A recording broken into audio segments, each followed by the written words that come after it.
At the beginning, I obeyed. Or I pretended to obey when they said I was slow. I kept going when they laughed at the weight I carried.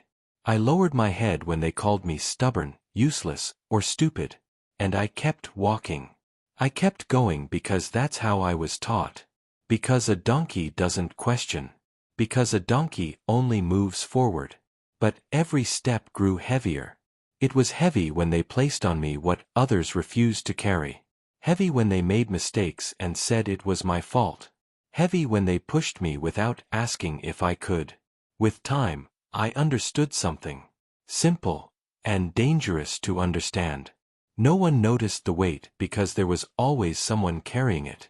And that someone was almost always me. One day, we reached the old bridge. It was narrow, ancient. It creaked with the wind. The others crossed lightly. Without burden. Without fear.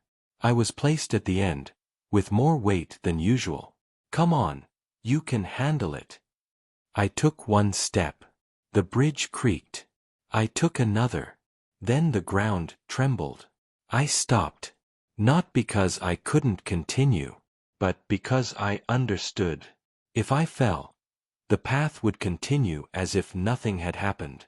I didn't move. They shouted. They pushed. They laughed. I lifted my head, and I spoke. I'm not slow. I'm overloaded. I'm not weak. I'm exhausted. And I am not a machine. That night, far from the bridge, I spoke. I didn't complain. I didn't ask. I only told what I felt when the ground trembled beneath my hooves. Other donkeys came closer. And then they spoke too.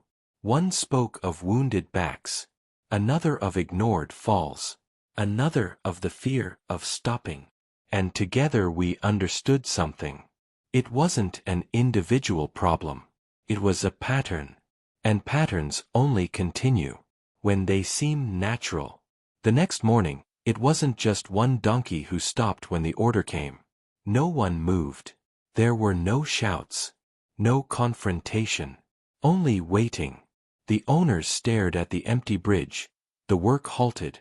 They looked at us like broken pieces. But it wasn't brokenness. It was choice. Without our steps, the path didn't exist. They tried to push. They tried to threaten.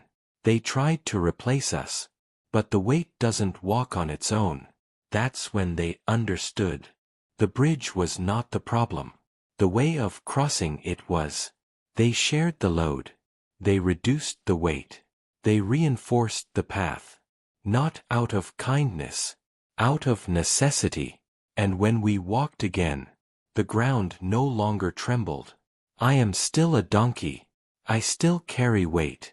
But now, we know. When one stops, they call it stubbornness. When many stop together, it is awareness. Maybe you are not a donkey.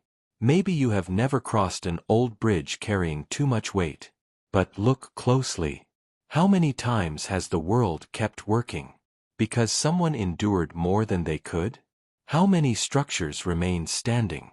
Not because they are fair, but because someone is always carrying the weight. In silence. The story never begins at the bridge. It begins when excess becomes normal. When exhaustion is mistaken for merit. When stopping is condemned.